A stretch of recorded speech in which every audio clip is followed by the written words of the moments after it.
he belongs to the top 10 in the world, definitely.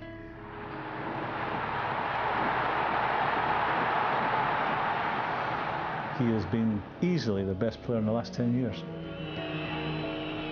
It was a massive part of Liverpool winning the Champions League because he was leading by example. The embodiment of the Kop's passion. Gerrard! Oh, goodness me! What a strike! He was just born to play football.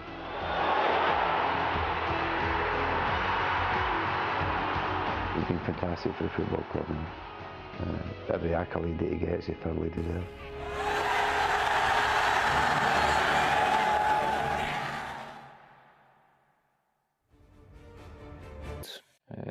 Some are Evertonians as well, but you know, this city's so passionate about football. You're either a red or a blue, and you know, the majority of my family are red, so I assume that's where they come from.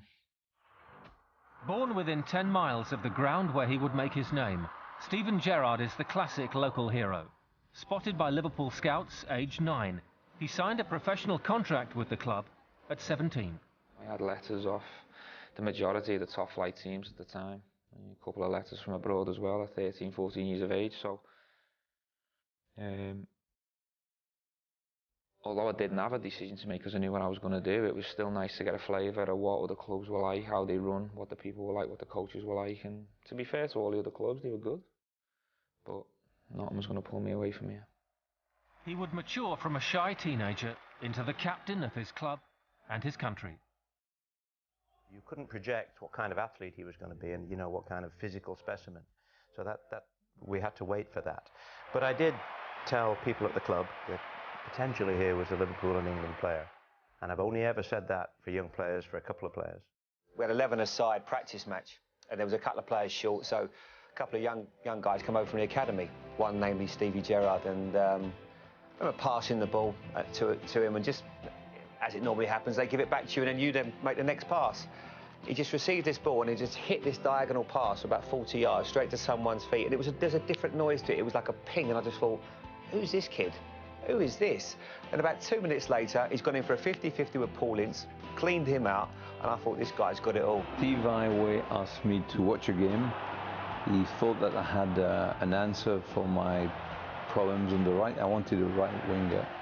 But in the middle of the park, there was a player who was very lean, but very aggressive, and running from box to box, shouting at, you know, players, being like, you know, sort of a natural leader, and quick, good on the ball. First touch was brilliant. That young man was Steven Gerrard. I said, well, you know, I don't know who he is, but if he belongs to Liverpool, tomorrow he'll be in the training with a pro. Gerrard made his first team debut on November the 29th, 1998, with a substitute appearance against Blackburn Rovers. All I can remember from the night really is getting told to get changed, and the feeling that I got that ran through my body that night.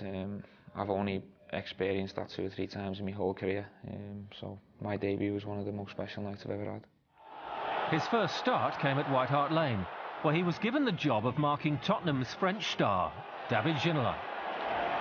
It was a challenge for me really, and a challenge that I failed miserably. I was dragged off on, I think, the 53rd minute. I enjoyed the experience, and I learnt a lot from that day. The following season saw the first evidence of the goal-scoring prowess, which would become a key part of Gerrard's game. He claimed his first goal against Sheffield Wednesday. Despite groin and back problems punctuating his blossoming career, he was becoming a first-team regular and a fan's favourite. If you're a scouser and you're playing for Liverpool, you feel it more. You know, your friends and your family are always onto you, they're always talking to you. You know, you don't do well, you know, everyone feels the pain. And so, yeah, for a local boy, it is, you can't distance yourself, you're part of it, and it's, the emotional pull of it is so strong. And you can see that in many ways when we haven't done well. The disappointment on his face takes it to heart.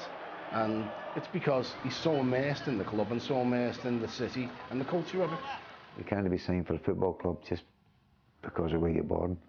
You've got to have ability. So the ability is the first and most important thing. But it's a real bonus when they're local lads and coming in, and that's what everybody wants to try and achieve for the football club. The new millennium would be the making of Gerrard. Gerard Houllier signed a midfielder who would be integral to the youngsters' development. Gary McAllister. At the time I was a bit worried because he was a top player. I know he was getting on a bit age-wise, but I still knew he had a bit to offer, so I was worried maybe he'd push it ahead of me in the pecking order. But looking back on it now, I think it was a stroke of genius by Houllier to bring someone in with that level of experience. A top guy, a top player, someone who took his time to help the young lads, and Gary took it upon himself to take me on board, put his arm around me and guide me in the right direction. Gary McAllister was a brilliant influence. I mean, one of the things that's characterised Stephen's career is that he's probably tried to do everything at 100 miles an hour. Gary McAllister showed him how to slow down, how to use space, how to extend his passing range, and just as a calming influence, as a stabilising influence, he was fantastic. 2001 was an incredible year for Liverpool. The club claimed a treble of League Cup, FA Cup and UEFA Cup. Gerrard was becoming known as a big game player. He scored the second as Liverpool won the UEFA Cup, beating Alaves of Spain 5-4. Well, in 2001, he took part in every single final and every important game. A top player always delivers in top games. And Stevie, in top games, he would never disappoint you. To contribute at such a young age and get that trophy in your hand and a winner's medal. As I say, it was what dreams are made of, really. I've grew up watching tapes of all the famous Liverpool teams and all the players, and I've had it drilled into me both on and off the pitch. You know, you've got to follow the history, you've got to deliver, and there was an element of relief, if you like, when you get them trophies in the bag that you've added to this great club's history. Gerrard made 50 starts during that historic campaign, scoring 10 goals. Michael Owen scored twice in the FA Cup final as Liverpool came from behind to beat Arsenal 2-1 in Cardiff.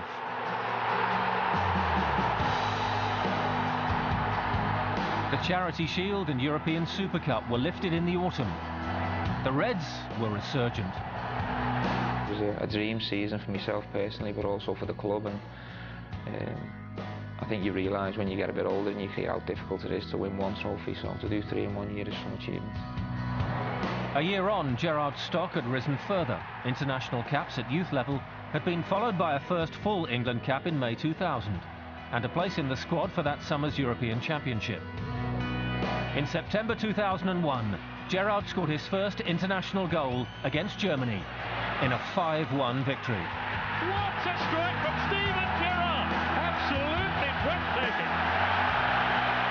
Injury meant Gerrard missed the 2002 World Cup, but the following season saw Liverpool raise silverware in Cardiff, defeating Manchester United 2-0 in the League Cup final. Again, Gerrard delivered on the big occasion. A year later, Houllier named Gerrard as his captain. Within 6 months, he was also leading England in the absence of David Beckham.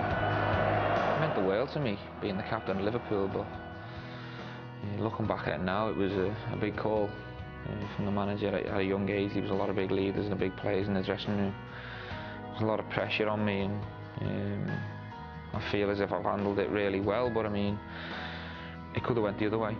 He's brilliant for a manager to have in the dressing room because he's strong, and along with a couple of other guys in the dressing room, he knows what the club stands for, and he knows the expectations from the players and what they should be doing and what they shouldn't be doing.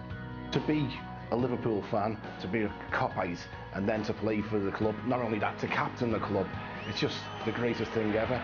And you know, to have the adulation of the Cop, you can see it in him. It just, you know, he makes him 10 foot tall, and it's just a brilliant, brilliant experience. You know, all you can do is envy him. For many supporters, Liverpool is more than just a football club. It's an institution with a heritage that demands the past informs the present. In the Hillsborough tragedy of 1989, 96 supporters lost their lives, the darkest day in the club's history. And Steven Gerrard felt the pain more than most. One of the things about Hillsborough is it bounds us all even more tightly to the club, and the emotional resonance is so strong. And for Steven to have lost a cousin there, you can see what it means to him, you can see how important it is to him, and that makes him even more iconic figure for the fans and for the club.